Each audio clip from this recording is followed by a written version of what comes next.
Hello दोस्तों। बात करते हैं आज के मार्केट की और समझने की कोशिश करते हैं कि कहाँ पर हमें कॉल या कहाँ पर हमें पुट साइड की एंट्री मिल सकती थी। सामने जो आपको चार्ट दिखाई दे रहा है ये है निफ्टी 50 का चार्ट और आज डेट है 14 मई 2025।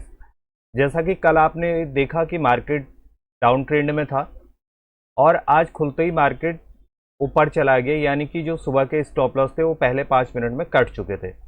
मैं आपको हमेशा बोलता हूँ कि आप कॉल साइड या पुट साइड को तब जाइएगा जब मार्केट 9 ईएमए के ऊपर सस्टेन करने लगे।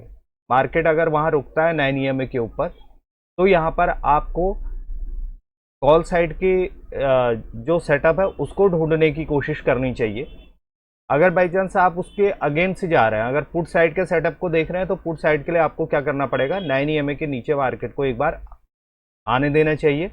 उसके बाद कोई सेटअप अगर वहां पर दिखता है कॉल का, पुट का, तो आपको पुट लेने की कोशिश करनी चाहिए।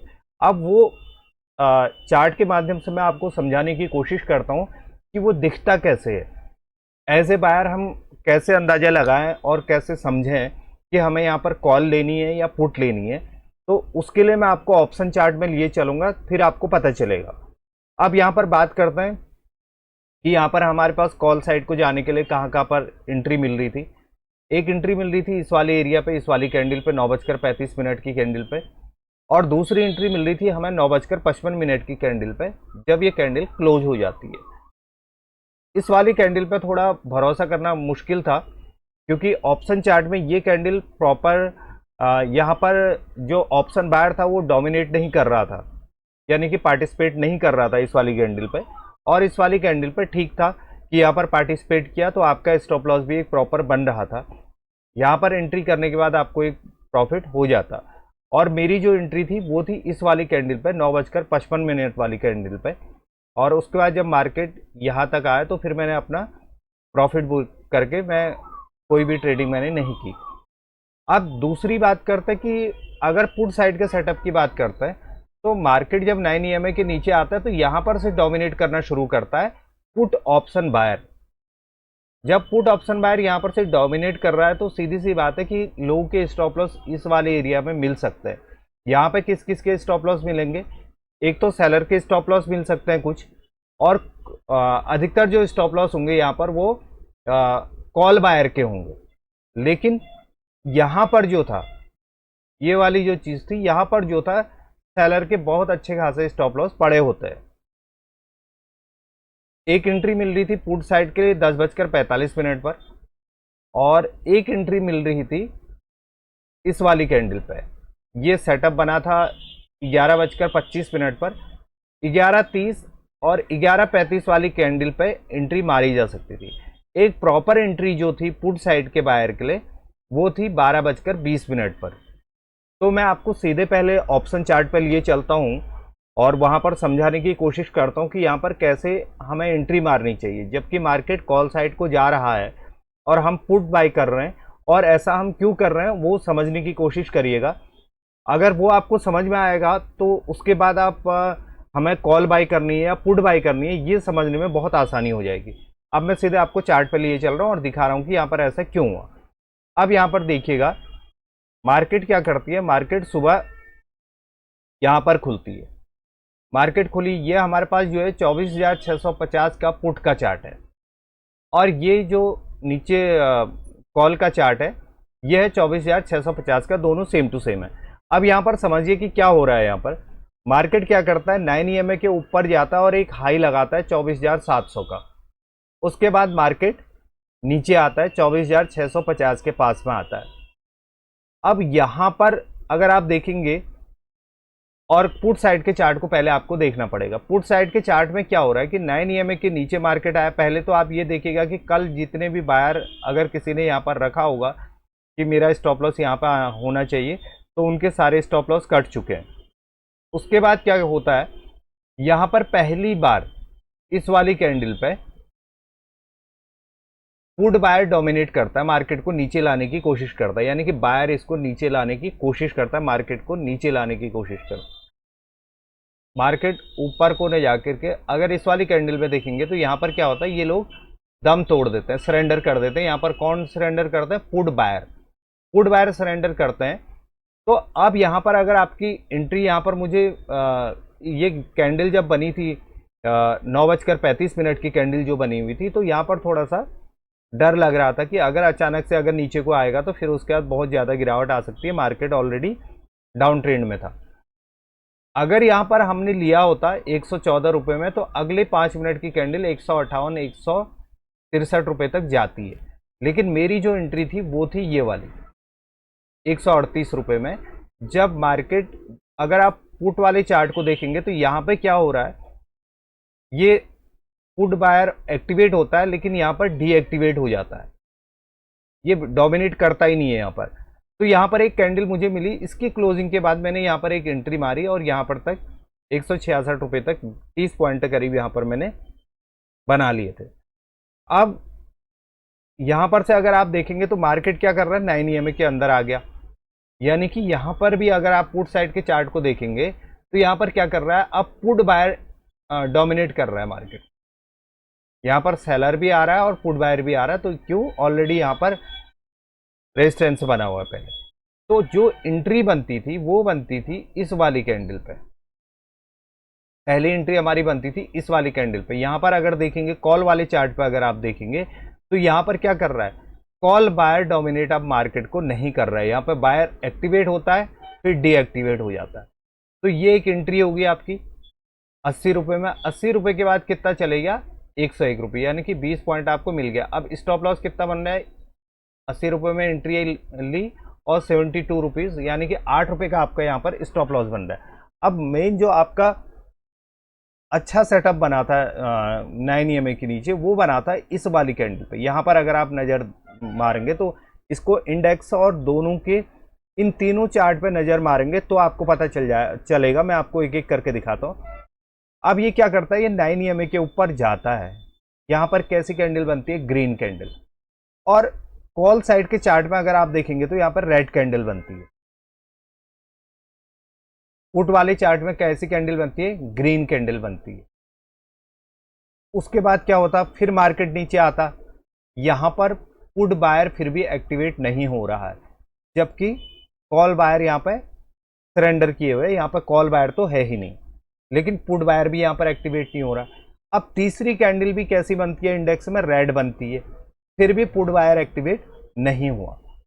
यहाँ पर सीधी सी बात है कि मार्केट जो है इंडेक्स के हिसाब से नीचे जाना चाह रहा है, और अगर नीचे जाएगा तो ये मान के चलिए यहाँ पर जो सेलर के स्टॉप लॉस होंगे, जैसे ही सेलर के स्टॉप लॉस कटने शुरू होंगे तो मार्केट बहुत तेजी से मोमेंट देगा। अब यहाँ पर क्या करना चाहिए, यहाँ पर जब मार्केट आपको दिख रहा है तो आप यहाँ पर का ऑर्डर लगा सकते हैं। पहले से ऑर्डर लगा के यहाँ पर रख दिया। ऑर्डर कैसे लगाएंगे, यहाँ पर जाएंगे, यहाँ पर क्लिक करने के बाद बाय वाले ऑप्शन पे जाएंगे और यहाँ पर अपना प्राइस डाल देंगे, जो भी प्राइस आपको लेना है उसको छोड़ देंगे, तो मार्केट जो है आपका ऑर्डर ले लेगा। अगर नहीं ले रहा है तो ये कैंडल जैसे क्लोज हुई तो आप यहाँ पर एंट्री मार ली। अब बात आती है कि यहाँ पर एंट्री कहाँ पर मारनी चाहिए। यहाँ पर एंट्री मारने के लिए दो ही कंडीशन है, या तो आप एक यहाँ पर का 84 रुपीज़ का पहले से ऑर्डर लगा करके रखो कि यहाँ पर एंट्री आपको मिल जाती है, तो आपको यहाँ पर बहुत अच्छा खासा प्रॉफिट हो सकता है। दूसरा, कंफर्मेशन कैसे आ रही है कि यहाँ पर क्या हो रहा है, इस वाले एरिया पे यहाँ पर पुट बायर एक्टिवेट हो रहा है इस वाली कैंडल पे, जो साफ दिख भी रहा है। और यहाँ अगर आप देखेंगे तो कॉल साइड का जो बायर है वो डीएक्टिवेट हो रहा है, वो सरेंडर कर रहा है, यहाँ पे है ही नहीं। और इंडेक्स में भी अगर आप देखेंगे तो मार्केट नीचे जाने की कोशिश कर रहा है। ये जब आपने एंट्री मारी, तीसरी कंफर्मेशन यहाँ पर क्या हो रही है, यहाँ पर क्रॉस ओवर भी हो रखा है, ये क्रॉस ओवर हो गया। तो अब इसके बाद जब आपकी एंट्री है, जिस तरह से मैं बोल रहा हूँ कि मैं तो स्कैल्पिंग करता हूँ, अगर बाई चांस मैंने इस एरिया पर अगर एंट्री मारी है तो मैं यहाँ पर स्कैल्पिंग ट्रेड लेकर के बाहर आ जाऊँगा। मार्केट उसके बाद कहाँ जा रही है, कितना जा रही है, ये नहीं। हाँ, अगर आप डायरेक्शनल जाना चाह रहे तो आपने यह एंट्री मार रखी है, ये वाले एरिया पर एंट्री मार रखी है, तो आप अपना ये स्टॉप लॉस लेकर के चलिए और मार्केट पर डायरेक्शनल मूव के लिए जाइए। अगर किसी ने यहाँ पर 88 पर अगर एंट्री मार रखी है तो करीब करीब मार्केट 186, यानी कि पैसा होल्ड करने पर, यदि आप देर तक रुक सकते हैं तो आप करीब करीब अपना पैसा यहाँ पर 1 लाख रुपया अगर आपने लगाया तो 1 लाख रुपया आपका यहाँ पर बन जाता है, यानी कि 2 लाख रुपया हो जाता है। अब ये चीज़ें दिख कहाँ से रही है? अब ये एक एंट्री यहाँ पर दिख रही है इस वाले एरिया पे। यहाँ पर कैसे पता चल रहा है? यहाँ पर अगर आप चार्ट को देखेंगे तो यहाँ पर कल क्या था, यहाँ पर से मार्केट सपोर्ट लेके ऊपर गया, मार्केट ने इसको ब्रेक किया, फिर यहाँ पर इसने रेजिस्टेंस बनाना शुरू किया ये, फिर उसके बाद मार्केट ने इसको सपोर्ट लिया, ऊपर गया, अब मार्केट फिर से यहाँ पर सपोर्ट ले रहा है। सपोर्ट तो ले रहा है, लेकिन अब यहाँ पर पहली बार अगर आप कॉल साइड के ऑप्शन चार्ट को देखेंगे, इस वाले में, इस वाले एरिया पर मार्केट कॉल साइड का जो बायर है वो डोमिनेट हो रहा है।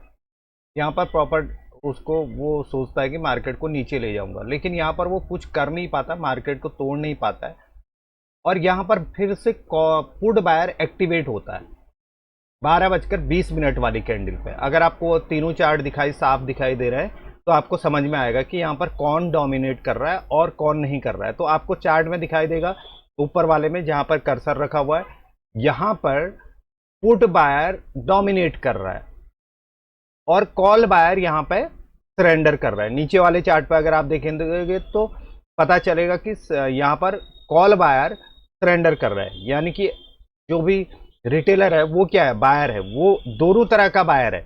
ऐसा नहीं कि वो एक ही टाइप का बायर है कि उसे कॉल ही खरीदने, वो कॉल बाय भी कर सकता है, वो पुट बाय भी कर सकता है, क्योंकि वो बायर है।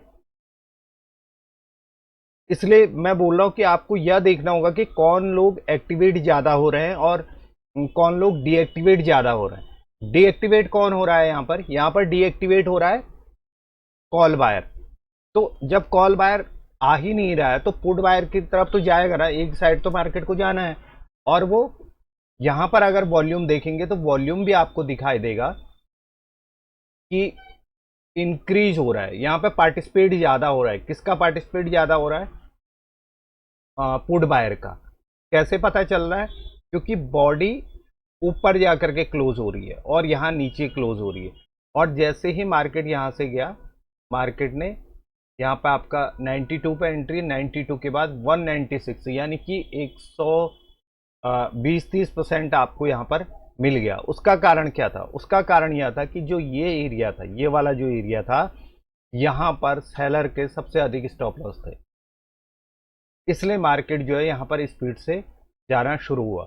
उसके अलावा मार्केट में कुछ भी नहीं था, मार्केट साइडवेज थी।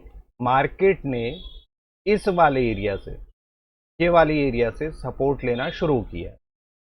अब कल को देखना यह होगा कि मार्केट इस एरिया पे अगर रहता है, यही होल्ड करता है, यहाँ अगर खुलता है और इस एरिया पर होल्ड करता है, उसके बाद अगर सपोर्ट लेकर के 9 EMA के ऊपर तो चला गया मार्केट, ये 9 EMA के ऊपर चले गया। अगर मार्केट यहाँ से नीचे को नहीं आता है, अगर यहाँ से नीचे को ब्रेक करना शुरू करता है, फिर उसका रिटेस्ट करता है, नीचे को आना शुरू करेगा, तो यहाँ पर फिर से हम पुट साइड की पोजीशन बनाने की कोशिश करेंगे।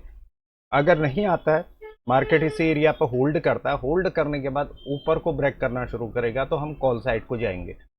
तो इसलिए मैं बार बार आप लोगों से कहता हूं कि आप अपने सेटअप पर ट्रस्ट करिए, सेटअप को देखने की कोशिश करिए कि कहाँ हमें कॉल साइड को जाना है और कहाँ हमें पुट साइड को जाना है, क्योंकि हम बायर हैं, हम पुट बायर भी हैं, हम कॉल बायर भी हैं। और मार्केट में कहाँ पर बायर्स का डोमिनेशन कहाँ पर हो रहा है, वो डोमिनेट कहाँ पर कर रहा है, कहाँ पर वो एंट्री ले रहा है, उसको समझना बहुत ज़रूरी है। अगर आप उसे समझेंगे तो आपकी प्रॉपर एंट्री भी बनेगी और प्रॉपर आपका स्टॉप लॉस भी बनेगा। आप रैंडमली अगर एंट्री मारने की कोशिश करेंगे तो आपको प्रॉफिट कभी भी नहीं हो सकता है। अब यहाँ पर अगर बाइंग की अगर बात करते तो मार्केट 9 EMA के ऊपर गया, इसके ऊपर जाना शुरू करता तो हम यहाँ पर एंट्री मारते, लेकिन मार्केट कॉल बायर ने यहाँ पर डोमिनेट नहीं किया। इस एरिया पे ऊपर से कौन सी लाइन आ रही है? 27 EMA की लाइन भी आ रही है। अब यहाँ पर क्या हुआ? यहाँ पर फिर से ऊपर गया मार्केट, यहाँ पर रुका, उसके बाद एक एंट्री इस वाले एरिया पर रखते अगर, तो यहाँ पर हमें स्टॉप लॉस मिलते। तो वो सारी चीज़ें जब आप चार्ट को देखेंगे तो आपको समझ में आएगा कि हमें किस एरिया पर एंट्री मारनी है, कहाँ पर हमें स्टॉप लॉस मिल सकते हैं और मोमेंटम कहाँ पर बन सकती है। धीरे धीरे प्रैक्टिस करने के बाद आपको सारी चीज़ें समझ में आ जाएंगी। अगर वीडियो आपको पसंद आया तो इसको लाइक करिएगा, शेयर करिएगा और चैनल को सब्सक्राइब ज़रूर करिएगा। अगर नहीं समझ में आ रहा है तो आप मुझे कमेंट करिएगा, ताकि मैं आपको बता सकूं कि ये कहाँ पर आपने गलती की थी। Thank you very much.